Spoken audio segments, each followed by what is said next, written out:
ઉત્તરાયણના પર્વને હવે ગણતરીના દિવસો બાકી છે અને રાજ્યમાં અનેક જગ્યાએ પતંગ અને દોરીની ખરીદી પણ થઈ ગઈ છે। ત્યારે ગુજરાત હાઈકોર્ટે કાચવાળી દોરીના ઉત્પાદન, સંગ્રહ, વેચાણ, ખરીદવા અને વાપરવા ઉપર પ્રતિબંધ ફરમાવતો નિર્દેશ આપી દીધો છે, જેને લઈને 11 થી 15 જાન્યુઆરી મોડી રાત સુધી ચેકિંગ કરાશે અને આ મુદ્દે ડીજીપી રોજ સાંજે મીટિંગ પણ કરશે।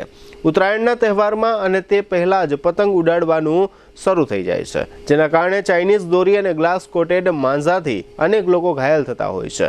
વર્ષ 2016માં ગુજરાત હાઈકોર્ટમાં ચાઇનીઝ દોરી, નાયલોન દોરી, સિન્થેટિક દોરી અને ગ્લાસ કોટેડ કોટન દોરી અને આગ માટે જવાબદાર ચાઇનીઝ તુક્કલ પર પ્રતિબંધની માંગ સાથે જાહેર રીતની અરજી દાખલ કરવામાં આવી હતી। આ મુદ્દે આજે 10 જાન્યુઆરીએ ચીફ જજ સુનીતા અગ્રવાલ અને જજ પ્રણવ ત્રિવેદીની બેન્ચ સમક્ષ સુનાવણી હાથ ધરવામાં આવી હતી।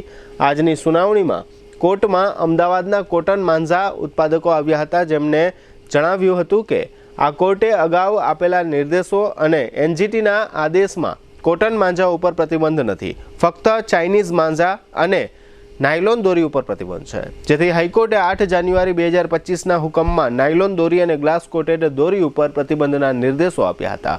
હવે એ જોવાનું રહ્યું કે હાઈકોર્ટના ઓર્ડરનું પોલીસ કેટલું પાલન કરાવી શકે છે।